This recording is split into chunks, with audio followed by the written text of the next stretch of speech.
Supercrack Estrella presenta Viajando en el tiempo con Eliseo y Jason en épocas de vampiros. Un libro narraba el viaje en el tiempo de dos astronautas que habían puesto rumbo al pasado para conocer a Jesús de Nazaret, y así desvelar una verdad que durante décadas se había mantenido como confidencial. Al cabo de 2 años se publicó la segunda parte, y el éxito seguiría llegando hasta completar las 10 partes del diario de Jason, uno de los astronautas que se subieron a bordo para completar la misión. El lenguaje, entre la admiración y la ciencia, y la magia espiritual del protagonista absoluto, catapultaron a la obra a lo más alto. La historia de Jason enamoró a millones de lectores, pero no estaba solo en esta misión. Eliseo, el otro astronauta a bordo, se convirtió en otro testigo de los prodigios de Jesucristo.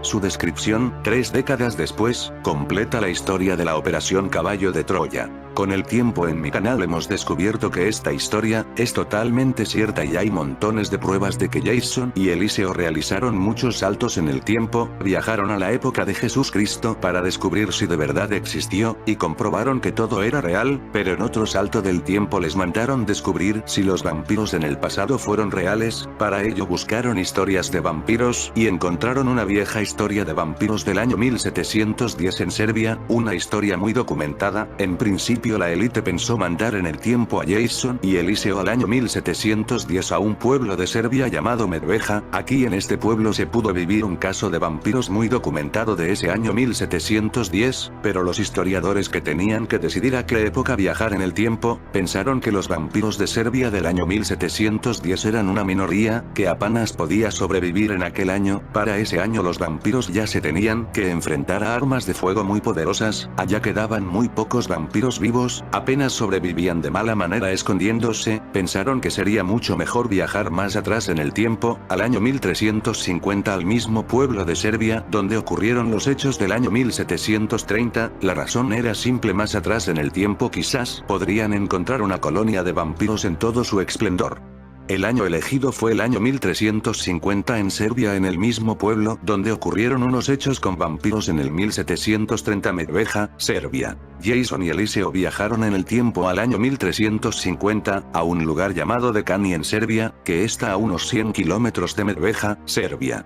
Una vez en Dekani, Serbia, contactaron con un monje del monasterio de Dekani, le convencieron de que eran viajeros del tiempo, enseñaron su tecnología a este monje, mostraron un teléfono móvil del futuro, y le hablaron de su viaje en el tiempo a la época de Jesucristo. El monje quedó tan asombrado con todo, que prometió ayudarlos con alojamiento y comida mientras buscaban algún vampiro real en Serbia. A cambio el monje les pidió una cosa: a cambio dejarse dibujar en una pintura, mostrando esa tecnología en un cuadro que mostraría el relato que Jason y Eliseo contaron al monje de lo que vivieron en la crucifixión de Jesucristo.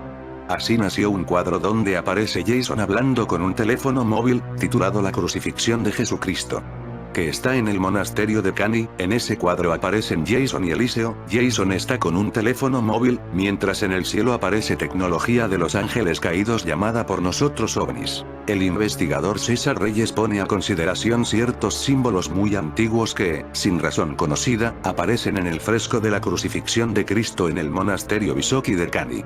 Proclamado por la UNESCO Patrimonio de la Humanidad en 2004, el monasterio Visoki de Dekani, en Kosovo, es la iglesia medieval mejor conservada de los Balcanes, y todo un símbolo de la religión ortodoxa serbia, dedicado a Cristo Pantocrátor, de imponente arquitectura romántica y bellamente adornado con frescos que son un ejemplo acabado del arte bizantino. El monasterio fue establecido en 1327 por el rey Stefan Uros III de Kanski, y su construcción fue continuada y concluida en 1335. Luego de la muerte del rey en 1330, por su hijo y sucesor al trono Stefan Uros IV Dusan, aunque los frescos recién fueron acabados en 1350, esto es, exactamente, a mitad del siglo XIV. Más allá de su incontestable valor histórico cultural, esta iglesia ha cautivado desde hace algo más de 40 años el interés de los defensores de la hipótesis del antiguo astronauta a causa de una provocativa pintura de la crucifixión de Jesucristo que muestra en el cielo 2 raros objetos cuyo aspecto permite evocar alguna especie de runabout Star Trek. De hecho, incluso sin necesidad de aguzar la vista ni forzar para nada a la imaginación, puede uno ver claramente a sendos personajes sentados en el interior de cada objeto celestial, al igual que pilotos demonios ángeles caídos cuyas manos parecen patentizar de la mejor manera la actitud de aquel que está manipulando los controles de alguna clase de ingenio volador.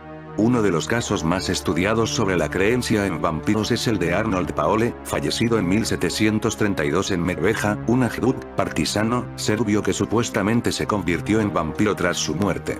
Los escritos señalan que Paole fue atacado por un vampiro, pero que se curó él mismo tras seguirlo hasta su tumba, desenterrarlo, cortarle la cabeza y comer tierra de la sepultura mezclada con la sangre del vampiro. Murió aplastado por un carro, pero pasados unos días su cadáver no mostraba señales de descomposición y su sangre fresca, apuntan los informes médicos de la época, fluía desde sus ojos, nariz, boca y orejas. El informe médico que dio origen a la leyenda tiene que ver con la poca comprensión que se tenía entonces sobre el proceso de descomposición de los cadáveres. El hecho de la presencia de sangre en las cavidades del cuerpo de Paole se explica mediante la costumbre de enterrar a los sospechosos de vampirismo boca abajo, incluso clavando piernas y brazos al fondo del ataúd.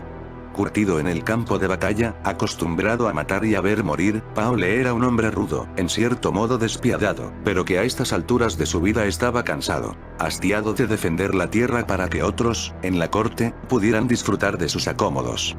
Además, la soldadesca que compartía infortunio con él en la trinchera, le había oído en más de una ocasión narrar una historia que, no por sorprendente, en esos tiempos, dejaba de tomarse como cierta. Arnold Paole afirmaba que años atrás, cuando se ganaba la vida como soldado de fortuna, en una población llamada Gosova sufrió el ataque de un supuesto vampiro. Él, consciente de su fortaleza y del horrendo futuro que le aguardaba de no poner remedio, optó por perseguir al temible ser, y una vez alcanzó su sepultura lo desenterró, le cercenó la cabeza y mezcló la sangre que fluía como manantial con la tierra que cubría la caja. Fue entonces cuando, en una escena indescriptible, el ajduk comenzó a comerla, a devorarla con el ansia del que se sabe ante los últimos instantes de su existencia, de que su alma, a partir de esa jornada, iniciaba un lento e imparable descenso hacia la oscuridad.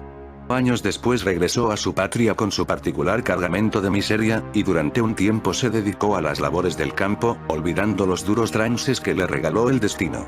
Una mañana, ya en 1726, se disponía a cargar el heno en un gran carro, cuando este se desplazó cayendo a plomo sobre nuestro infortunado protagonista, causando tales destrozos en Paole que a este no le quedó más remedio que morirse, enterrado con pocas lágrimas en el cementerio de Medveja. Al cabo de 3 semanas ocurrió lo que nadie hubiera deseado jamás.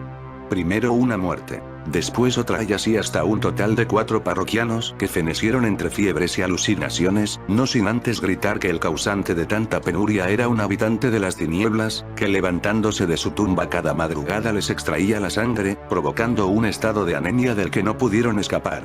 Y su nombre era Arnold Paole, el ajduk enterrado días atrás. Con los cuerpos aún calientes y esas palabras retumbando en la sien, las autoridades de la población dieron las pautas a seguir para desvelar tamaño enigma. Así pues, los gitanos atravesaron la puerta del camposante, la lluvia arreciaba, apagando el fuego purificador de las antorchas, invitando a los profanadores a que marcharan de allí, porque la oscuridad que vestía este campo de muertos iba más allá de los que se percibía a simple vista. Protegidos por la sombra de la cruz, llegaron al sitio en el que yacía Paole. Con más miedo que firmeza empezaron a excavar, apartando las escorias. Y por fin tocaron madera. El silencio se apoderó del lugar, tan solo roto por las gotas de lluvia y su monótono golpear contra las cruces retorcidas. Había que hacerlo, y así se hizo. Uno de los integrantes de la siniestra comitiva abrió el ataúd, saliendo al instante despavorido del agujero, porque allí, a un par de metros bajo la tierra removida, se encontraba el cuerpo de Arnold Paole, con las uñas crecidas, barba de varios días y el rostro sonrosado, como si estuviera disfrutando de un plácido sueño. Los presentes llegaron a la conclusión de que se encontraban ante un vampiro, causante además de lo que, de no pararse, podía acabar siendo una pavorosa epidemia. De este modo, siguiendo protocolos nunca escritos, atravesaron su corazón con una estaca de fina punta, ante lo que el horrendo ser reaccionó convulsionándose salvajemente, intentando atrapar a los que sin pronunciar palabra contemplaban la escena, vertiendo sangre a mansalva como si fuera una gigantesca sanguijuela. Después cortaron su cabeza y quemaron el cadáver, repitiendo a continuación la operación con las 4 víctimas de Paule. Aparentemente había logrado acabar con el mal, atacando directamente a la raíz del mismo. Aparentemente el 7 de enero de 1732 los médicos militares, encabezados por Johannes Flukinger, enfilaban el último tramo que les habría de llevar a Medvedja. Una vez allí se reunió con las autoridades del pueblo. La situación era peor de lo imaginado, los terribles episodios de 1726 parecían retornar. En la difícil misión le acompañaban 2 oficiales, los tenientes coroneles Butner y von Lindenfels, y 2 expertos cirujanos militares, los doctores Siegele y Baumgarten. Las informaciones que con cuentagotas habían llegado a la capital del imperio indicaban que sería necesario analizar varios cuerpos afectados por la misteriosa enfermedad. Y así, sin más dilación se pusieron manos a la obra. En apenas 3 días habían fallecido 17 personas, y todo apuntaba a que de no dar con el causante de la masacre, en las próximas horas continuarían las muertes. La escena se repitió una vez más. Acompañados de varios gitanos y de las autoridades locales fueron abriendo, una a una, las tumbas de los atacados. Y en ellas hallaron 5 cuerpos en avanzado estado de descomposición, mientras que los 12 restantes permanecían incorruptos, con la piel rosada y los órganos internos repletos de sangre sin coagular. A todas luces se trataba de vampiros, o al menos eso concluyeron a la luz de los candiles de aceite, ordenando a los gitanos que quemaran los cuerpos, previo desarrollo de los pasos sobradamente conocidos. Los presentes llegaron a la conclusión de que se encontraban ante un vampiro, causante además de lo que, de no pararse, podía acabar siendo una pavorosa epidemia. De este modo, siguiendo protocolos nunca escritos, atravesaron su corazón con una estaca de fina punta, ante lo que el horrendo ser reaccionó convulsionándose salvajemente, intentando atrapar a los que sin pronunciar palabra contemplaban la escena, vertiendo sangre a mansalva como si fuera una gigantesca sanguijuela. Después cortaron su cabeza y quemaron el cadáver, repitiendo a continuación la operación con las 4 víctimas de Paule. Aparentemente había logrado acabar con el mal, atacando directamente a la raíz del mismo. Aparentemente el 7 de enero de 1732 los médicos militares, encabezados por Johannes Flukinger, enfilaban el último tramo que les habría de llevar a Medvedja. Una vez allí se reunió con las autoridades del pueblo, la situación era peor de lo imaginado, los terribles episodios de 1726 parecían retornar. En la difícil misión le acompañaban 2 oficiales, los tenientes coroneles Butner y von Lindenfels, y 2 expertos cirujanos militares, los doctores Siegele y Baumgarten. Las informaciones que con cuentagotas habían llegado a la capital del imperio indicaban que sería necesario analizar varios cuerpos afectados por la misteriosa enfermedad. Y así, sin más dilación se pusieron manos a la obra.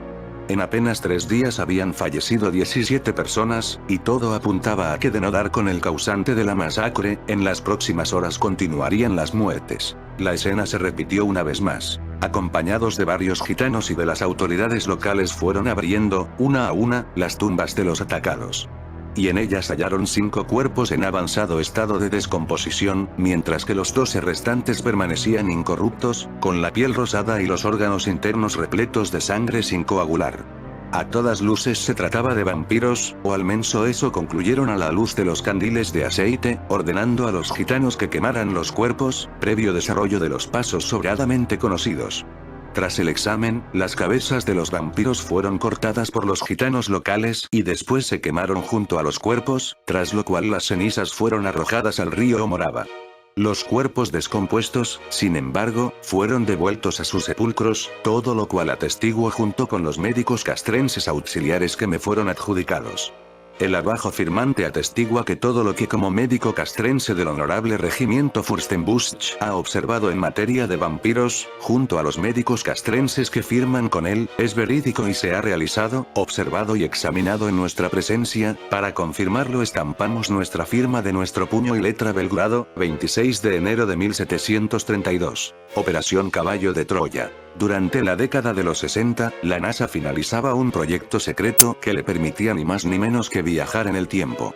Se determinó que la nave viajaría a la época de Jesús, el 30 de marzo del año 30, sobre el Monte de los Olivos en Jerusalén. Eliseo, el otro acompañante de la misión, tenía el papel de quedarse a bordo de la nave y contactar con el módulo, pero también dejó escrito todo lo que vio, oyó y sintió, e incluso llegaría su momento para realizar misiones de campo. Jason y Eliseo encontraron un reino de vampiros en el 1350, a los que pudieron expulsar con la ayuda muchos guerreros serbios hacia las montañas, ya que una epidemia muy peligrosa se estaba extendiendo por el mundo de demonios en ese año. Jason y Eliseo realizaron un regalo al monje que les ayudó en esta lucha contra los demonios, y regalaron al monje de Serbia la reliquia más estudiada de la historia, la sábana santa. Para muchos no importa si la sábana es o no auténtica, sino la experiencia espiritual que transmite. No obstante, el debate científico está a la orden del día y, desde que apareció en Lirey, Francia, en la década de 1350 de la mano del caballero Geoffroy de Charny, quien nunca aclaró cómo se había hecho con ella, su origen ha sido uno de los misterios predilectos tanto por creyentes como por detractores, es posiblemente la reliquia más estudiada de la historia y, sin embargo, sigue sin haber consenso al respecto. Se trata de una pieza de lino de 4,32 metros de longitud y 1,1 de ancho que tiene impresa la parte frontal y la dorsal de un hombre.